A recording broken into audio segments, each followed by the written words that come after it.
Contact light. Okay, engine stop. ATA at a descent. Mode control both auto, descent engine command override off. Engine arm off. 13 is in. We copy you down, Eagle. Listen, Tranquility Base here. The Eagle has landed. Roger, Tranquility. We copy you on the ground. You got a bunch of guys about to turn blue. We're breathing again. Thanks a lot. And we're getting a picture on the TV. There's a great deal of contrast in it, and currently it's upside down on our monitor, but we can make out a fair amount of detail. Okay, Neil, we can see you coming down the ladder now. Sunday, July 20th, 1969. Around the world, nearly 1 billion people watched this moment on television as the first man from Earth prepared to set foot upon the moon. At the foot of the ladder, the LEM footbeds are only depressed in the surface about 1 or 2 inches, although the surface appears to be very, very fine-grained as you get close to it. It's almost like a powder. Ground mass is very fine. I'm going to step off the LEM now. That's one small step for man, one giant leap for mankind. I believe that this nation should commit itself to achieving the goal before this decade is out of landing a man on the moon and returning him safely to the Earth.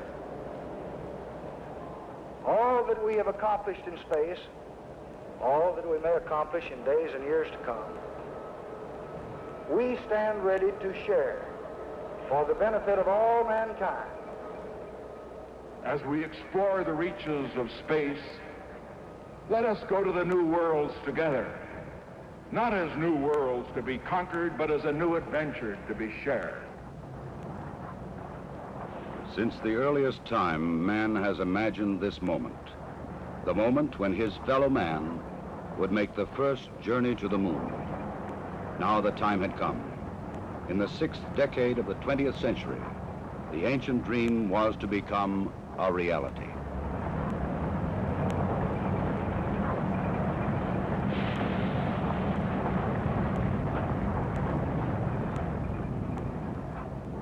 The flight of Apollo 11 was the culmination of many years of planning, working, building, and testing. Thousands of people had contributed toward this day of accomplishment. The great Saturn V rocket and the complex Apollo spacecraft had been assembled together and moved to the launch pad. The equipment and techniques and personnel had been proved in earlier missions, and now they were ready. The astronauts chosen for this mission had flown it many times in ground-based simulators. They had all been in space before. They had trained carefully and well, and now they too were ready. Astronaut Michael Collins would pilot the Apollo Command Module.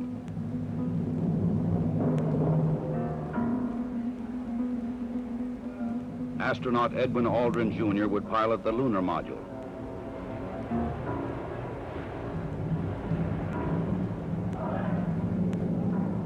And astronaut Neil Armstrong would serve as mission commander.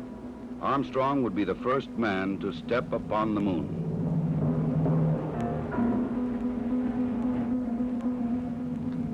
July 16th, the day had come. The moon awaited. The men rose early, ate breakfast, and dressed in their spacesuits.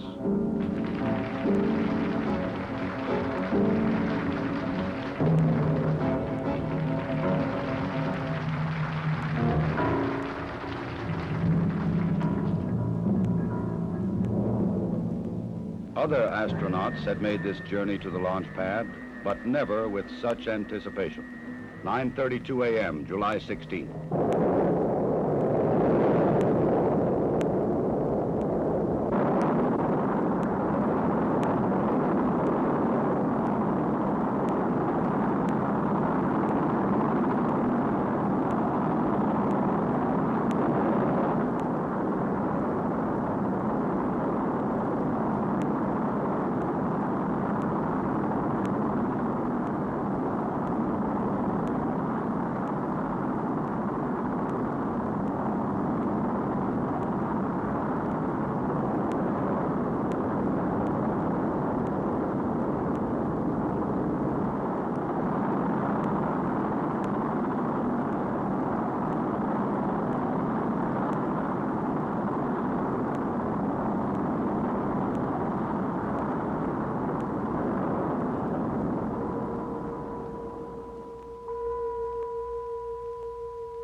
3 hours later, the Apollo command module moves forward to extract the lunar module from the third stage of the launch vehicle. Both are moving at more than 17,000 miles an hour. Docked together, they will sail 250,000 miles across the sea of space and into orbit around the Earth's nearest neighbor. Loud and clear now, Mike, and we understand that you are docked. During the 3-day journey to the moon, the astronauts kept busy. Checklists, navigation and observation, housekeeping.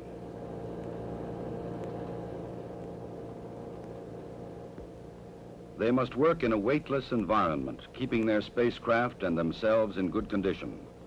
Data must be collected and reported. Experiments must be performed, including photography both inside and outside the spacecraft. Because of the film speed, these actions appear faster than they actually were.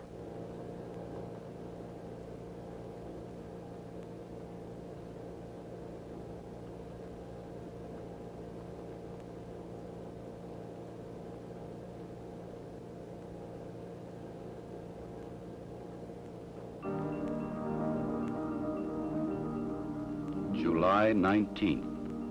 Apollo 11 slows down and goes into orbit around the moon. The bright blue planet of Earth now lies 238,000 miles beyond the lunar horizon. Astronauts Armstrong and Aldrin, now in the lunar module, separate from the command module.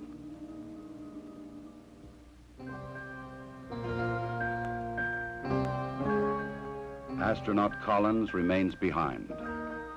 Preparation for the lunar module descent to the moon now begins.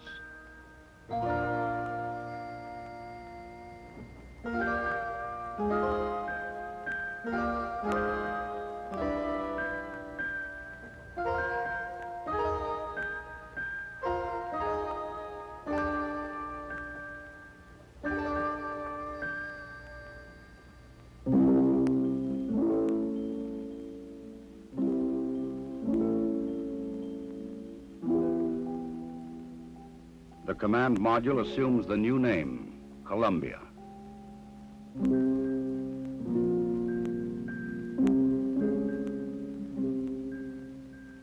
The lunar module will be called the Eagle. From Columbia, Michael Collins' camera sees bright rays of the sun reflecting patterns of color from the surface of the Eagle. In this strange metallic bird rides the ancient and endless dream of all mankind. The command pilot can see detail which his camera cannot record. The 4 landing pads of the lunar module are fully extended and locked in place. The Eagle is poised and prepared for its descent to the lunar surface.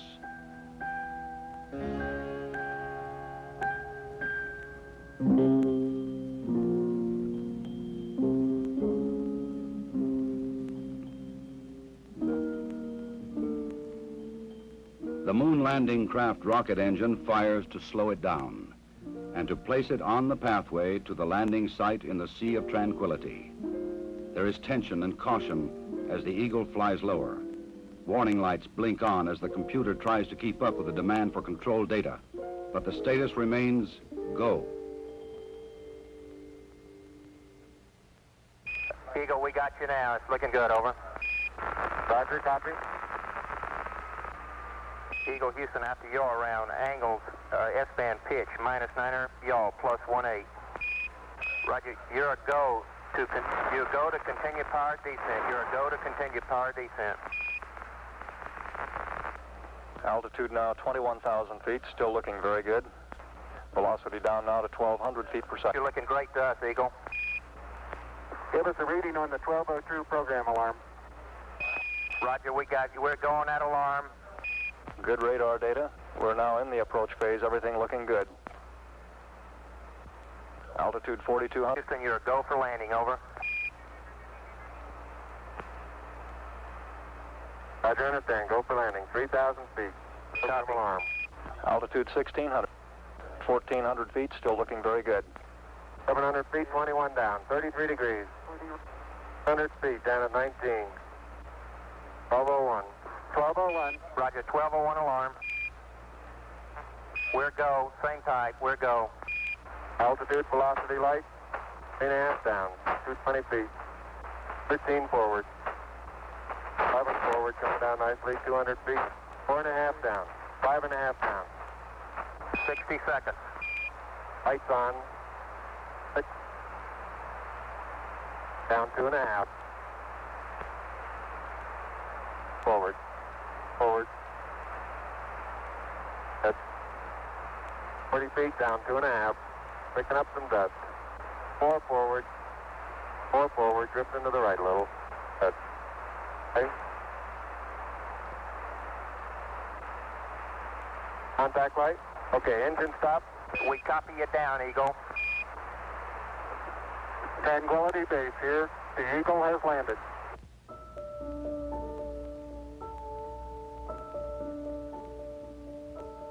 Through the window of the Eagle, Armstrong and Aldrin see what no human eyes have ever seen before.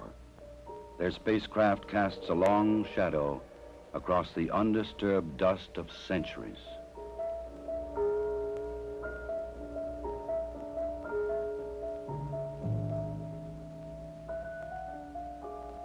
Seven hours after landing, after careful preparations for later ascent were completed, Armstrong opens the Eagle hatch and begins his climb down to the surface.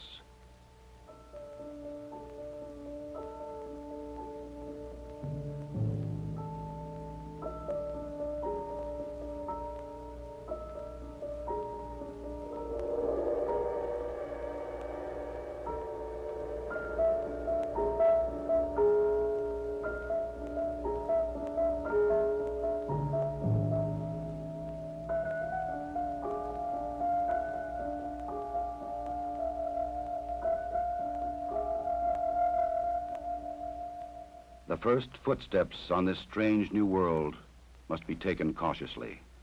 The moon has only 1/6 the gravity of Earth. The nature of its surface was still unknown. I'm going to step off the limb now. That's one small step for man, one giant leap for mankind.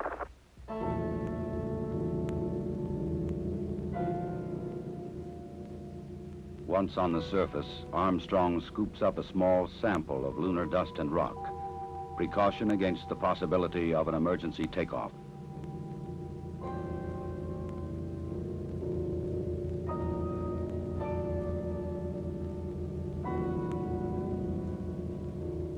According to plan, astronaut Aldrin now descends from the Eagle. He and his equipment would weigh 383 pounds on Earth.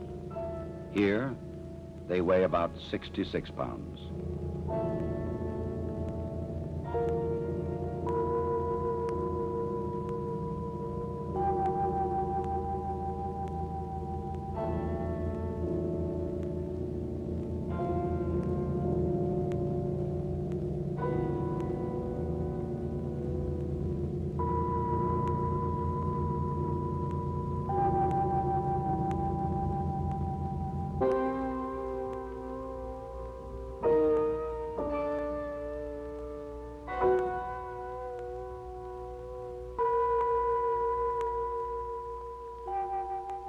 For a brief moment, the first men on the moon stand and look at the stark, lonely landscape around them, an experience which no one before them can share. But there is much to be done in the limited time which they can stay on this airless, cloudless satellite of Earth. This sheet of metal foil traps and holds particles from the sun, the so-called solar wind, or barrage of solar energy, which constantly strikes the moon's surface. Results of this experiment will be taken back to Earth to reveal new secrets to anxious scientists.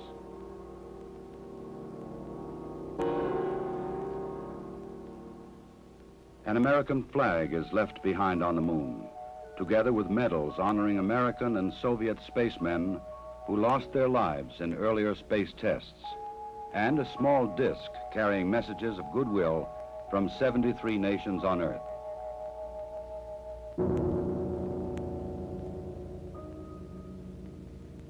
A plaque on the lunar module reads, "Here, men from the planet Earth first set foot upon the moon, July 1969 AD. We came in peace for all mankind. Through a specially made television camera, viewers in many nations on Earth were able to watch the astronauts as they walked and worked on the moon. Despite the bulky spacesuits and the backpacks containing oxygen, temperature control, and communications equipment, the Apollo 11 crew found they could move easily about the surface.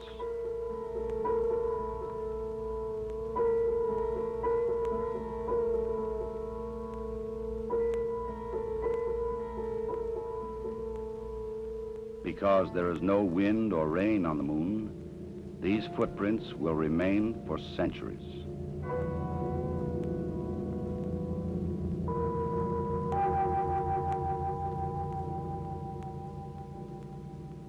In addition to collecting rock and soil samples, the explorers leave behind a seismometer.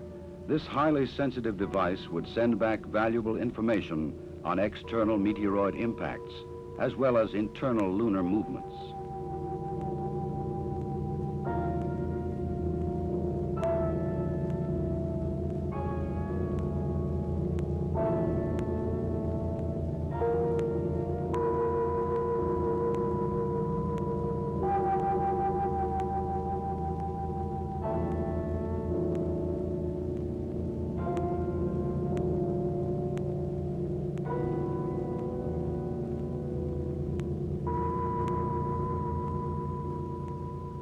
A 100-prism laser reflector would help man to measure the exact distance from Earth to Moon to an accuracy of 6 inches. These were the first of many experiments which will be taken to the Moon to provide man continuing and increasing knowledge about the Moon and the vastness of space beyond. After 2 hours and 31 minutes, the first lunar explorers had completed their research on the Moon. A night of rest in the lunar module, countdown preparations, and they were ready to come home. Tranquility Base, Houston. Guidance recommendation is pings, and you're cleared for takeoff. Roger, understand. We're number 1 on the runway. 7, 6, 5, work stage, engine arm ascent.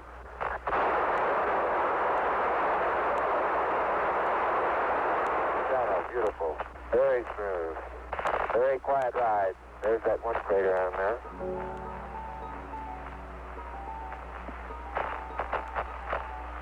Thousand feet high, 80 feet per second vertical rise. Eagle Houston, you're looking good at 2. Ping, zags, and mid-spin, all agree. I'm going right down US 1. Eagle Houston, going right down the track. Everything's great.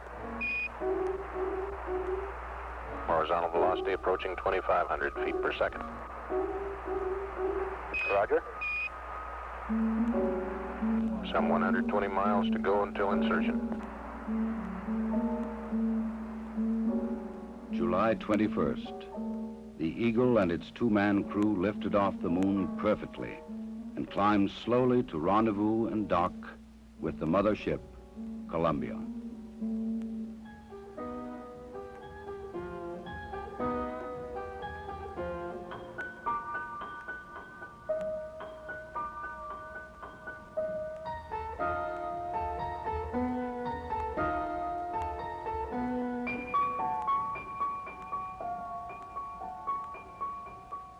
While Armstrong and Aldrin explored the Moon, astronaut Collins had kept a long and lonely vigil in the Columbia.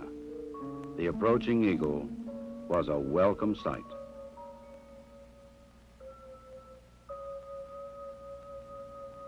Later, the 3 men would share their reflections on this adventure with the world. I believe that from the early space flights, we demonstrated a potential to carry out this type of a mission.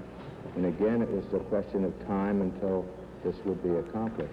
I think it's a technical triumph for this country to have said what it was going to do a number of years ago, and then, by golly, do it. The relative ease with which we were able to carry out our mission, which, of course, came after a very efficient and a logical sequence of flights, I think that this demonstrated that we were certainly on the right track when we took this commitment to go to the moon. I just see it as a beginning of a new age.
Once again, the bright blue planet of Earth rises over the lunar horizon.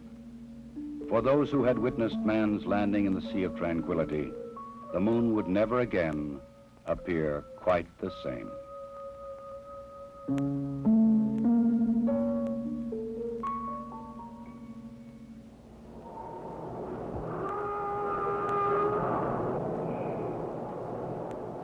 July 24th, dawn in the Pacific. Apollo blazes across the heavens, coming back to Earth at 25,000 miles an hour.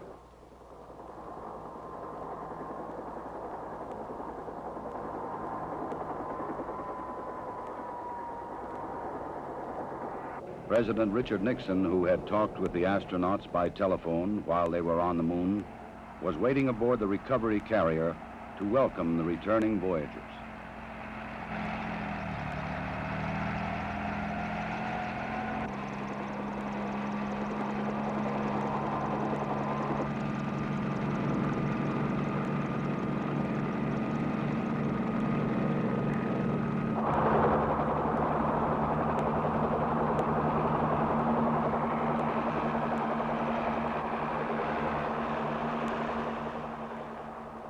The president later expressed the nation's response to this historic mission.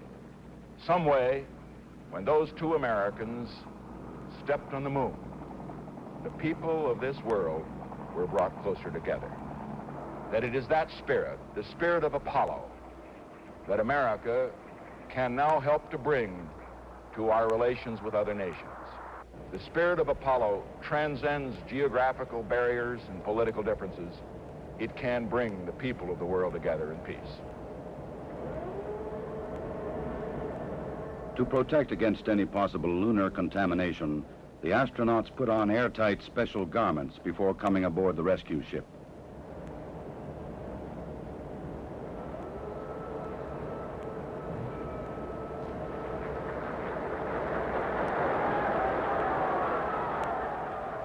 They transferred directly from the helicopter to a mobile quarantine van, in which they would be flown back to the Manned Spacecraft Center in Houston, Texas.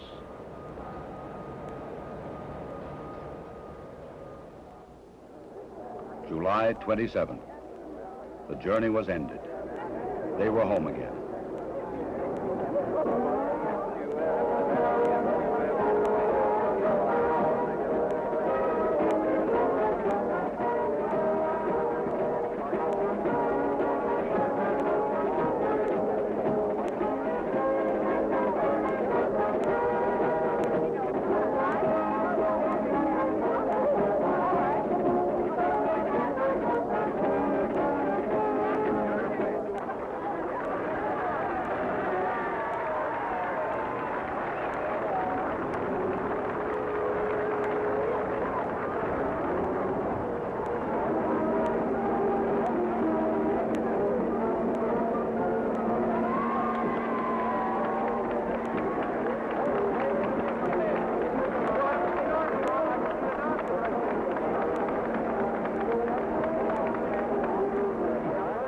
Ahead lay 3 weeks of isolation, medical tests, and mission debriefings. Then visits to major cities of America and abroad. The details of their unique mission would be relived and remembered so that others might learn what they had learned, and that future travelers in space might build upon their experience.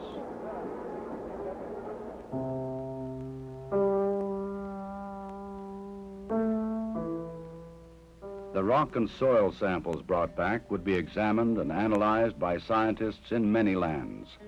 They would reveal new insights into the origin and the age and the composition of the moon, and perhaps new knowledge of the Earth as well. Already experiments left on the moon were sending back revealing new information.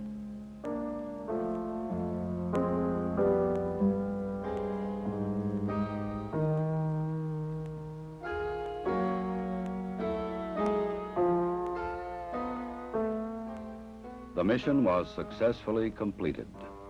The Eagle had landed the first men on the moon, and Columbia had returned them safely to Earth.